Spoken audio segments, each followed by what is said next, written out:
Hi everyone, welcome back to another episode of the Fitness Education Series produced by the Australian Fitness Academy.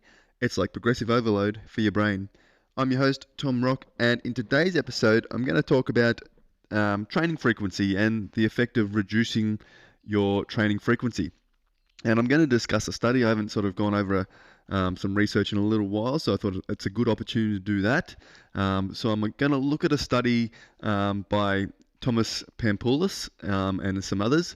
And the title is The Effect of Different Reduced Training Frequencies After 12 Weeks of Concurrent Resistance and Aerobic Training on Muscle Strength and Morphology. So that's the title of the study. I'll post a link in the description of the podcast if you want to have a look at it yourself.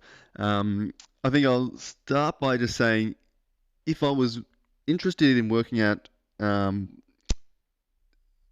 the idea of what happens if I reduce training frequency, it's not always the best thing to just find one specific study and base your sole thinking and decision off one review. Lots of different things can come into play in terms of the participants, the method, the study design. All these things will affect the results. So generally, if you wanted to get an idea of a concept, you'd review a number of studies on that specific topic. Whether if it's reduced training frequency, I'd get all the information from a number of different resources and reviews, learn what each one says, and then sort of try to put together a bit of a thought pattern that way to decide, or what's my overall thought after reading all this content, what potentially happens. So you do a sort of analysis that way. It is fun to sort of drill down, see what a study says, and look at the outcome. But it's a good way to sort of start your interest. But basing your whole, whether it's program design or whole idea of how it works, or off one study, is not something you should generally do either. But it's a good place to start, and generally gives you some interesting food for thought. So yeah, we'll go through this one. This one was a recent study, so I pulled this up. This is from July this year, so July 2024, this one. But a cool little study. So what they did, they looked at, I think they're the group of young females. So again, how different studies apply to different cohorts of people. That's why multiple research, or looking at multiple research, is important, because might apply differently to young males or older males, or previously trained versus untrained. All these sorts of things that will affect them. So always interesting to look at a number of different studies. But these young females, they did 12 weeks of resistance and aerobic training. So they'd basically do a session. They did 2 sessions per week for 12 weeks, and that session involved resistance training and then aerobic training. The aerobic training, I think, was 60 seconds on, 60 seconds off on the bike at 100% of max power, I believe. But have a look at the study for that one. Basically, they trained twice per week for 12 weeks, and then after that, they split into groups. They had one group that trained once every 7 days after that, and the next group trained once every 14 days. So they did 12 weeks of training twice per week, and then they split into the groups and trained for another 12 weeks. One group did 1 session per week for 12 weeks. The other group did 1 session every 14 days for 12 weeks. And basically they wanted to look at what happened to their strength. So they tested their 1RM, they tested their quadricep cross-sectional area, which basically looked to get a measure of muscle size and muscle hypertrophy. And they also looked at aerobic power, which is a measure of sort of, I guess, cardiovascular fitness and the aerobic capability. So they looked at these things. They measured them at time points. So they measured at the start, after the initial 12 weeks, and they all saw an increase in strength, muscle hypertrophy, and aerobic power in that initial training phase where they all trained twice per week. And then after that, they measured them at the end too.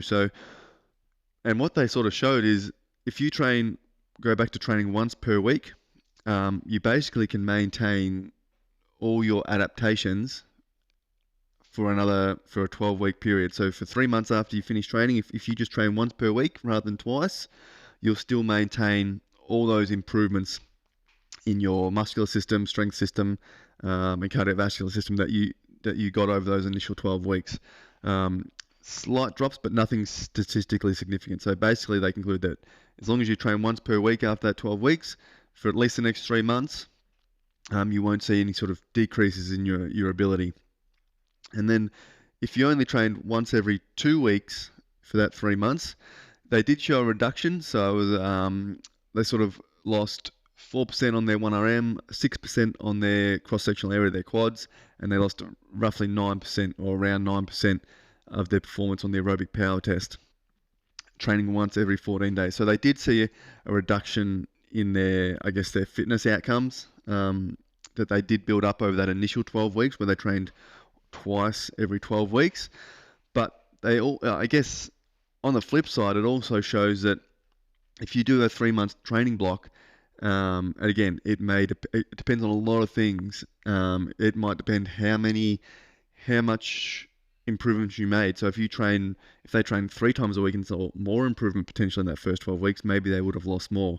We don't know. That's why it's good to look at numbers of different research. But what it showed is if you just train once every 14 days, you can maintain roughly 95% of the strength you gained, 94% of the cross-sectional area or muscle mass you gained, and roughly 91% of the aerobic power that you've gained from the start of the program. So if you do a solid 3 months worth of training, you only have to train once a week. If you train once a week, you'll probably maintain those improvements that you made. If you train once every 14 days, you'll lose a bit, but you'll maintain roughly 90 to 95% of it, just training once every 14 days. Again, if you extrapolate that out over past the 12-week mark, you're probably going to still see drop-offs, and we don't have the data on that obviously from this study, but other research will show that potentially. But it's a cool thing to see that you don't necessarily need to. Training and getting adaptations is different to maintaining adaptations. So, and I think that's a good thing to understand for yourself and for clients as well. If they do, we've talked about going on holiday and all these sort of things. Life gets busy, you have work, kids, whatever happens. It keeps you, sometimes your focus changes from having a lot of time to train to having very minimal time to train. So it's important to understand, or help your client understand, that if they can't come 2 or 3 times per week, but they can come once per week, that's great. They're still going to be able to maintain everything they do, or maintain all those improvements that they've had, whether it's improvements in muscle gain, which is going to help with maintaining body composition and things like that. Once you get that muscle and you put in that hard work, whether it's 12 weeks, whether it's 6 months, whatever it is, you train 2 or 3 times per week and see these strength and muscle gain improvements, you don't have to keep doing that amount to maintain where you're at. So if you go through a period of time where you can't commit to the gym as much, those sort of training once per week is very effective at maintaining your results, maintaining your muscle mass, maintaining your fitness. Can be done off 1 session per week. But I think it's also things when you take away from studies and stuff like that. It's a good little snapshot. It doesn't probably give us the full picture. And we weren't at these training sessions that these participants were doing.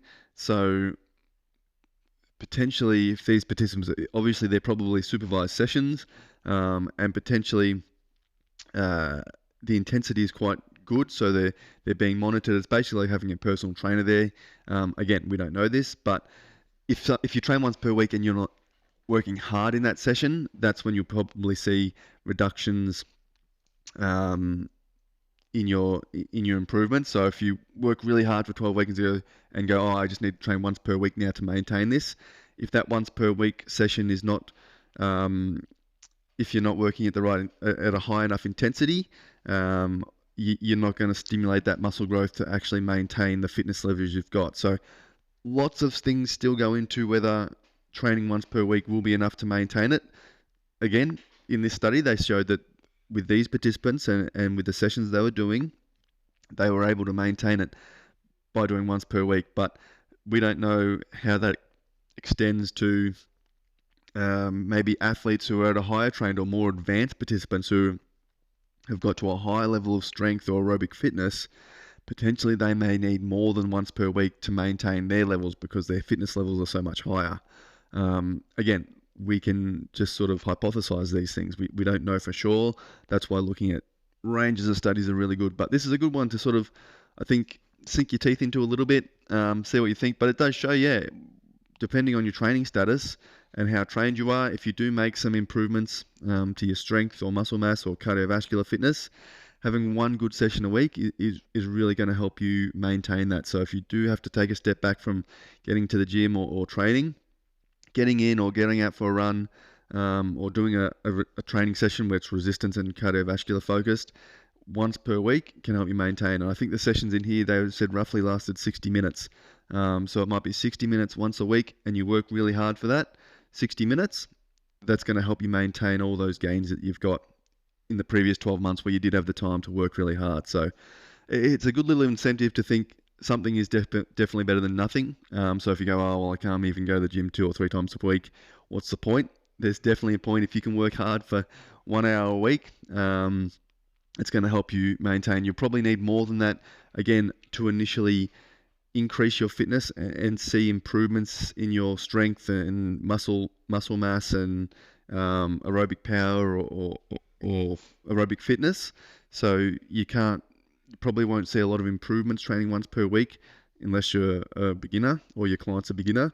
So you'll need solid blocks of training 2 or 3 times per week to see improvements in fitness. But once you see those improvements, maintaining them is a little bit easier. So yeah, good stuff to think about. But hopefully that gets you thinking, gets your brains working for the day, guys. If you do have any questions on this topic, send an email to tom@afa.com.au. If you've got any other topics or questions you'd like me to answer or topics you want me to discuss, email as well. Always happy to cover anything you guys would like to hear me talk about. Other than that, guys, have a great weekend and I'll talk to you all soon.